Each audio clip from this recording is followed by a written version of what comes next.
Oh, that was a good one. That was a good one. So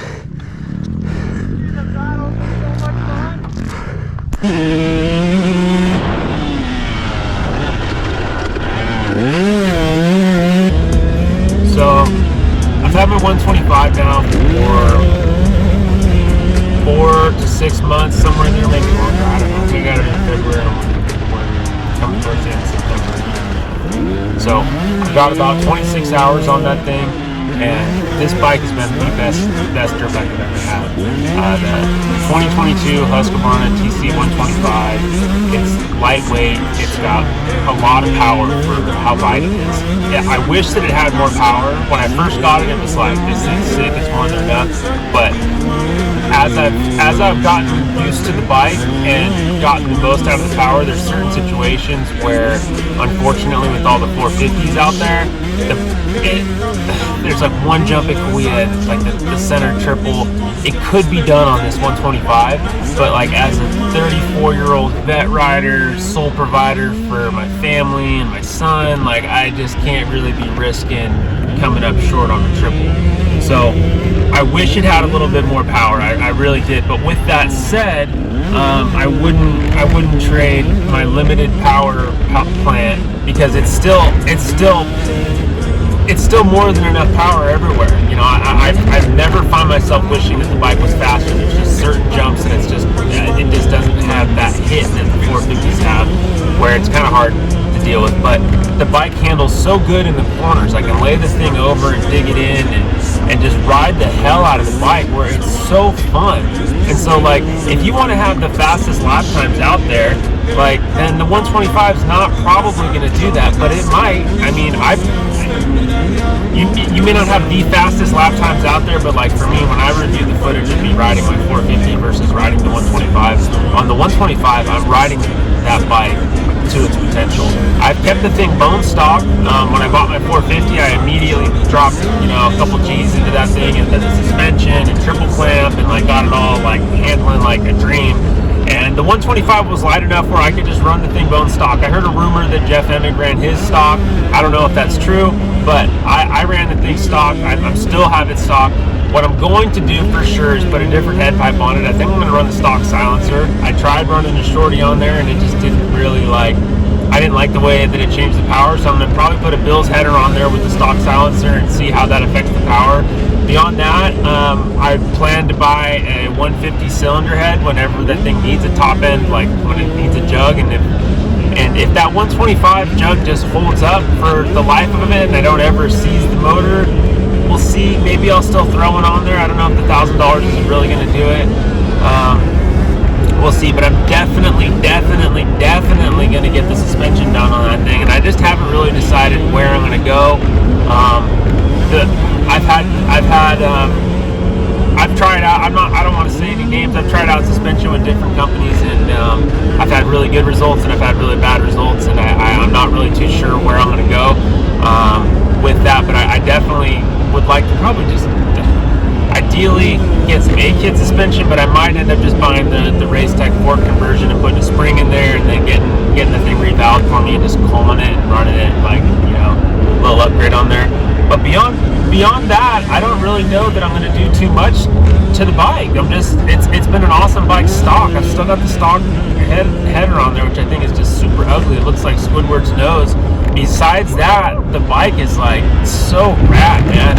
And buying into the Husqvarna, the Legacy brand, it's cool. It's cool as shit. Like, I'm not out there buying, a stationary bike. It's a motorcycle. I'm having fun on this thing, and I bought a 125. So like, if I want to spend 10 grand on the Legacy brand Austrian bike, I'm going to do it. And I'm really down with KTM's program, the development that they're putting into the sport. People hate on KTM, I think, because they had a bad rep back in the day. They keep this taking money thing where they weren't reliable, and like, I haven't put in enough time to say that they're totally reliable, but I haven't had any issues. And just like, dude, these bikes with the chromoly frames are sick, and that 125 motor is so small and compact. They're really putting it in. And the fact that they're developing their two-strokes, like they just released the new ones now that are fuel-injected electric start, which I really wish that mine had an electric start. I don't know if I'll go through with figuring out how to put an electric start on mine, but that's also something I would consider doing. If there was a way to do it, I'd probably pay $1,000. I probably would put $1,000 out to have that thumb start, because it's nice kicking that thing over. Even though it's like a 125 and it's easier to kick, like kicking over a bike sucks. After you've had an electric start, going back to kicking a bike, even a 125, for me at least, it's not fun.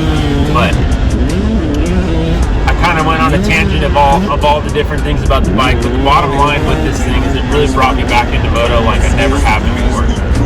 I just enjoy it, and the reason that I enjoy it is because I'm not afraid of crashing. I don't ever feel like the bike is going to whip out of control on me and throw me off, and I'm going to get hurt in some weird way. Even on a 250F that can happen. You can just get slammed down, and there's something about the centrifugal force of the fork strokes where you can wad up in a corner and just like jack your arm. You don't have to like break your neck to have a fucking hard fall that hurts. And on the 125, man, I haven't had that feeling at all. I got taken out one time. Somebody came around the outside and like clipped me and like launched me off my bike in a corner. And besides that, I don't know if I've hit the dirt, but the bike's just like, it's just so easy to throw around. With that said, okay, riding a 125 at 170 pounds and probably any weight, trying to ride a 125 fast, you have a very distinct advantage where you have maneuverability on the bike, but you have a big disadvantage where you have to really hit your shifts right and really control your clutch and your throttle effectively for that bike to go fast. But when you do, and you're in the right gear and you go through every single one of those gears, man, like from first to fourth, the whole track. I don't really ever get into fifth gear or sixth gear, but you're ripping first gear sometimes in corners.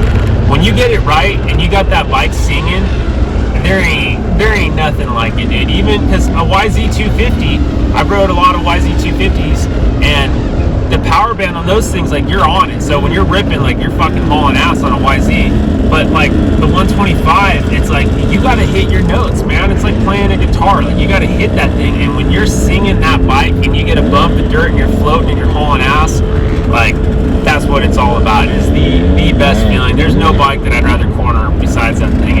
It's so rad. And I'm running the thing bone stock. It doesn't even have like the valves adjusted for my weight. So if you threw 8-kit suspension on this thing, I don't know, man. A 150 cylinder head. If you really want to go full jabron and try to get max power, you can run race gas and a high compression cylinder head. But with the cost of gas, I'm just not doing it, because I don't want to deal with having to go get race gas. And why would I want to pay $25 or more a gallon of gas? Like, there's no shot. I'll pay a lot for a bike, but I get to own that bike. Like the gas, you're just burning it up. So I just can't see it. But I love it. Best bike I've ever had, for sure. I can't imagine I'll ever sell it. I'll probably just keep it forever, let my son ride it, let it become a relic. The last carbureted 125. We'll see what other manufacturers do if they're going to bring out 125. If there's an electric wave and the development on these things are going to continue, or if it's going to go more towards like the start car. I don't know what's going to happen to the sport, but I fucking love that 125. Like I've never loved another dirt bike, and I've loved a lot of dirt bikes.